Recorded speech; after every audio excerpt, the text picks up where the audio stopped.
Ça y est, nous voilà au début des recherches. Donc là, je suis sur mon compte College Board. Tu peux voir la vidéo juste avant pour te voir comment te créer un compte si tu n'as pas encore de compte College Board.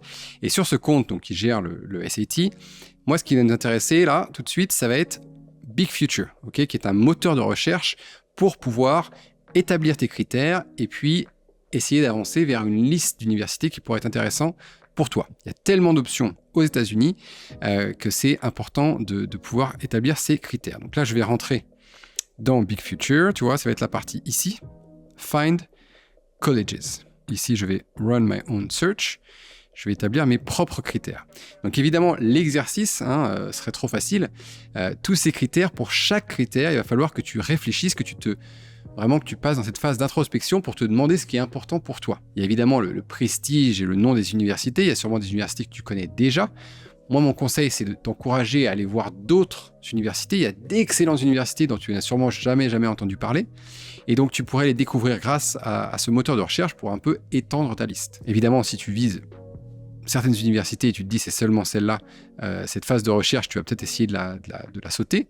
Mais encore une fois, je t'encourage à réfléchir quand même à tous ces critères. Parce que même si tu as déjà une liste, savoir quels sont tes critères pour être capable ensuite de démontrer à l'université que cette université, c'est un bon match, c'est un bon fit pour toi, eh bien, ce sera très important de toute façon. Donc, cette démarche de recherche, elle est essentielle pour tout le monde, quoi qu'il arrive. Donc là, j'ai différentes options. Par exemple, est-ce que je suis plus au niveau de la location, est-ce que je suis plus intéressé d'aller étudier sur la côte est, la côte ouest?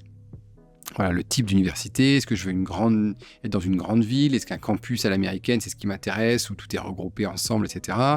Quelles disciplines académiques, évidemment, sont offertes au sein de l'université? Parce que ça, c'est très important. Il y a une grande flexibilité aux États-Unis, mais toutes les universités n'ont pas toutes les disciplines académiques. Donc, il y a quand même un travail à faire, évidemment, à ce niveau-là, pour être sûr d'aller vers une université qui va offrir des matières qui t'intéressent, évidemment.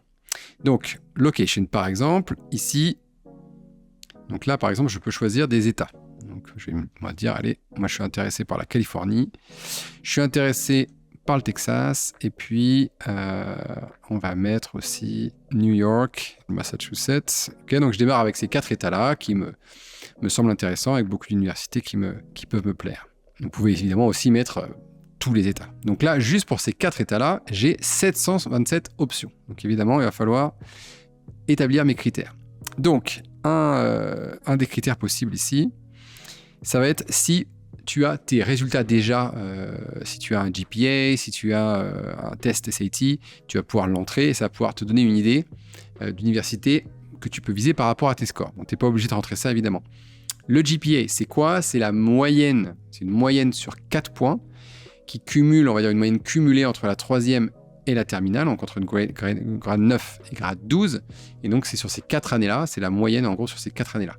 Si tu n'as pas de GPA, c'est pas un problème. En tant qu'étudiant international, les universités américaines ne s'attendent pas à ce que tu aies un GPA, donc ne t'inquiète pas. N'essaie pas forcément d'en calculer un, ça ne sert pas à grand-chose. Tu peux laisser tomber ça. Alors, ce que tu peux mettre ici, si tu te dis, par exemple, je veux des universités plutôt sélectives, même si tu n'as pas encore passé le SAT, tu peux te dire, je vais monter ces critères-là assez haut pour n'avoir que des universités, on va mettre un peu 1300, et puis acceptance rate. Alors là, tu peux te dire, je veux que les très sélectives, par exemple. Alors, tu pourrais aussi te dire, là, si j'ai pas de GPA ou si j'ai un SAT, tu peux le mettre, mais sinon, voilà, ou un range.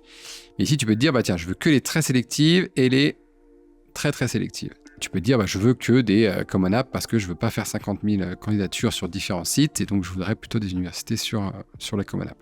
Donc là, sur ces 4 États, dans les universités les plus sélectives, qui sont sur la Common App, attention, donc ça veut dire que ça élimine certaines universités publiques comme UCLA, UC Berkeley, tout ça, je me retrouve avec 21 universités, ce qui est déjà plus facile à gérer. Donc majors, donc la major, on l'a déjà dit, c'est quoi? C'est la matière, la discipline académique dans laquelle tu as envie d'étudier. Par exemple, moi j'ai fait de la psychologie, donc je vais dire, tiens, je vais cocher tout pour la psychologie, mais j'ai aussi un intérêt pour l'éducation. Education and teaching, pareil, voilà. Ça, c'est des domaines qui sont importants pour moi. Donc là, je suis passé de 21 à 16 universités. 16 universités, ça commence à devenir plus gérable pour aller découvrir ça. Donc Amherst College, Massachusetts, Williams College, Colgate. On va voir s'il y a des noms que tu connais là-dedans. Vassar, Stanford, donc que des universités évidemment excellentes, très sélectives, parce que j'avais mis ça dans mes critères. Pomona College, Rice University, Tufts, voilà, que des universités connues. Tu les connais peut-être pas toutes, mais voilà, Cornell, donc il y a les Ivy League, Caltech, Northeastern. Voilà, donc tu pourrais commencer par ça. Et donc quand tu cliques dessus, tu vas avoir plein d'informations. Voilà, combien de temps ça dure, graduation rate, donc combien d'élèves vont avoir leur diplôme au bout du compte. L'aide financière, attention, parce que ça c'est souvent pour des Américains, mais bon, ça peut quand même te donner une petite indication. Les scores de SAT en général attendus, ça peut être des éléments importants. Et puis voilà, tu peux avoir des petites vidéos et plein d'informations intéressantes. Okay, donc ça peut être un très bon site pour démarrer, donc avec ces critères que tu peux. Donc voilà, le type d'université, ici je veux 4 ans, je veux un bachelor degree, je veux par exemple private, je veux, voilà, tu peux choisir même la religion, si c'est des écoles, il y a certaines universités qui sont que pour les femmes, des universités traditionnellement qu'on appelle les black colleges. Alors financial aid, là pareil, attention parce que c'est souvent pour les Américains. Et il n'y aura pas forcément, les critères ne marcheront pas forcément pour des étudiants internationaux. La taille de l'université, tu peux choisir si tu veux une petite université, là, par exemple si je mets plutôt une petite université. Et puis si je veux être plutôt en dehors d'une grande ville, pour vraiment avoir l'expérience de campus américain, comme on voit dans les films, entre guillemets, en dehors des villes, voilà, je peux mettre ça et puis on va regarder ce qui reste. Il n'en reste plus que 4, tu vois. Donc là, avec ces critères quand même plus précis, moi je suis que sur 4 États, et puis j'ai mis quand même pas mal de critères déjà, mais je me retrouve avec 4 universités qui sont sélectives, très sélectives, qui sont dans ces 4 États, qui sont privées, qui vont offrir de l'éducation et de la psychologie, qui vont être un peu isolées, en dehors des grandes villes, un campus un peu extérieur comme ça, où tout est ensemble en dehors des grandes villes. Voilà. Grâce à ça, tu peux t'amuser à réfléchir à tes critères, établir tes critères, et puis voir quel nom sort, et puis aller voir un petit peu ces universités-là. Moi, ce que je te conseille de faire après, s'il y a des universités qui te plaisent, ça va être d'aller voir un autre site qui s'appelle niche.com. Alors ça, c'est un peu un système similaire de recherche, mais vraiment un super site avec des informations beaucoup plus pertinentes, je dirais, que le College Board. Mais le College Board, c'est un moteur de recherche qui est très intéressant. C'est pour ça que je te l'ai montré en premier. Si je tape, voilà, colleges, donc là, eux, ils ont leur propre ranking, ils ont leur propre classement. Donc tu vois, ils ont le MIT là, en premier, après ils ont Stanford, Harvard, bon voilà, que des noms que tu vas connaître là, Yale, Princeton, on retrouve toujours un peu les mêmes. Rice, ok, et puis tu vas pouvoir aller voir un petit peu, tiens, ok, Caltech là, California Institute of Technology. Si on clique dessus, qu'est-ce qu'on a? Ils vont avoir une note. Alors ils vont noter la qualité académique, l'offre académique, la diversité qui est très importante aux États-Unis dans l'université, le sport, là par exemple C+, un peu moins bon au niveau du sport, c'est aussi une plus petite université Caltech, la valeur par rapport, on va dire par rapport au prix que ça coûte et à ce qu'on gagne derrière en termes de carrière, de salaire, etc., la plus-value, on va dire, de l'université, la beauté du campus, l'efficacité du campus, tout ce qui est infrastructure, etc. Party scene, donc la vie sociale, l'ambiance de l'université également, voilà. Donc si selon tes critères pareils, si tu veux une vie sociale qui soit très forte, ou alors des sports qui soient très forts, ou une diversité qui soit très forte, ou des académies qui soient très forts, etc., un campus qui soit magnifique, tu vas pouvoir regarder un petit peu ces critères-là et comparer les différentes universités. Ce sont quand même des bons rankings. Et tu vois, alors là, tu as plein de choses, plein de choses pour découvrir une université un peu plus en profondeur. Donc tu vas voir évidemment, ils vont te dire comment candidater, ici tu vois que c'est la division sportive, voilà, pourquoi aller à Caltech. Hop, là je clique sur ça et je retombe sur leur site où ils vont me renvoyer sur ça, Financial Aid. Donc il y aura plein d'informations. Commencez déjà par lister un petit groupe d'universités. Soit tu les as déjà en tête, tu peux aller directement sur niche.com et aller explorer ces universités-là que tu as déjà en tête. Soit si tu n'as pas d'université en tête ou si tu veux explorer davantage, tu commences par le College Board, tu réfléchis à des critères un peu importants pour toi, pour arriver à un nombre, on va dire, qui soit possible à gérer, entre 5, 10, 15, 20 universités. Puis après, tranquillement, tu vas sur niche.com collecter plus d'informations. Je te montre un troisième site, youvisit.com, qui permet de faire des visites d'universités donc à distance. Donc voilà, si tu as la chance évidemment d'aller pouvoir visiter les campus, je te conseille à 100% d'y aller. C'est des expériences en général qui permettent vraiment aux élèves de faire leur choix. Mais si tu n'as pas cette chance ou que tu peux pas aller voir toutes les écoles, voilà, ou que tu habites loin des États-Unis, que c'est compliqué, youvisit.com, ça peut être très intéressant pour aller voir, découvrir des universités. Donc voilà, là je suis un élève et je veux aller découvrir une université. Donc là, il y en a plein qui sont proposés, mais tu vas pouvoir taper un nom d'université. Donc par exemple, Northeastern, par exemple, à Boston. Northeastern University. Voilà, c'est bon, c'est ça. Donc si tu as un casque de réalité virtuelle, tu peux même t'amuser à le mettre. Sinon, je vais dans l'expérience 360. Et puis, donc je vais rentrer dans voilà. Et j'ai un élève en face de moi qui va me parler. Je vais pouvoir aller visiter les différents lieux, me promener, etc. Donc voilà. On va pas faire ça tout de suite, tout ensemble, mais en tout cas, YouVisit, un autre site à aller quand tu commences à avoir des universités qui t'intéressent pour aller voir un peu les campus et un peu découvrir à quoi ça ressemble et où est-ce que c'est, parce qu'il y a des grosses différences évidemment entre universités. Ce que je te propose, c'est qu'en fait, sous la vidéo, là, tu vas pouvoir télécharger un document Excel que je vais te montrer juste ici pour faire tes recherches. D'accord ? Donc, ce document-là, il faut que tu te l'appropries. Hein, il y a pas mal de tabs. On va l'utiliser dans différentes parties de la recherche. Là, ce que je te montre, c'est juste l'onglet recherche longue liste. Donc, la longue liste, c'est cette première liste où tu vas avoir 10, 15, 20, 25 universités peut-être que tu vas explorer.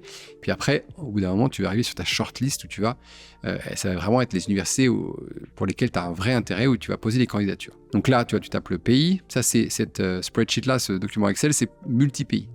Donc, par exemple, États-Unis, nom de l'université. Donc voilà, tu vas mettre le nom de l'université. Est-ce que ton intérêt, il est très élevé, il est moyennement élevé?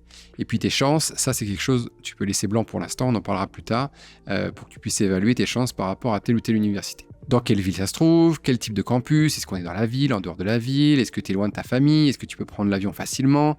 Quelle est la taille de l'université? Est-ce que tous les étudiants vivent plutôt sur le campus ou hors du campus? Quel major t'intéresse dans cette université-là? Quelle est la taille moyenne des classes? Est-ce que c'est des grands amphis ou des petites classes?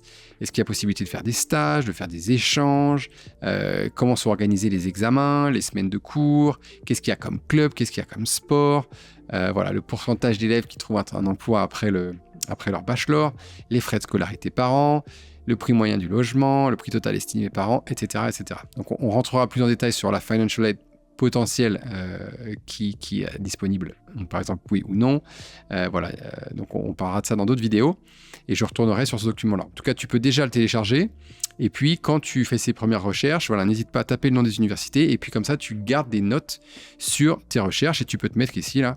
Voilà, pourquoi cette université me plaît en particulièrement? Voilà, j'aime beaucoup les infrastructures, le campus est magnifique, ils offrent tel et tel programme que je ne trouve pas trop ailleurs. Voilà.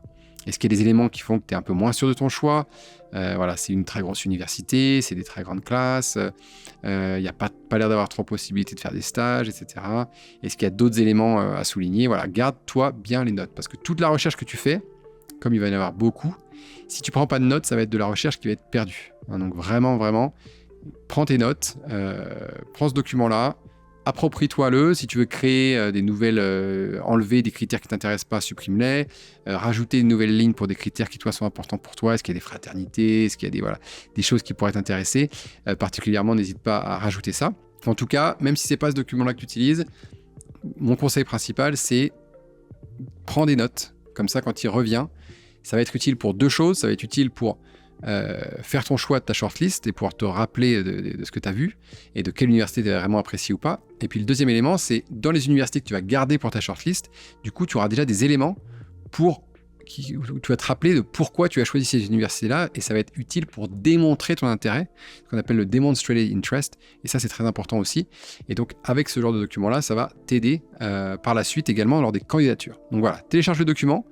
Amuse-toi sur ces 3 sites que je viens de te présenter, et puis donc il y a plein d'autres choses, hein. Tu peux évidemment aller ailleurs chercher encore plus d'infos, mais c'est déjà un très bon point de départ pour avoir beaucoup d'informations sur ces universités.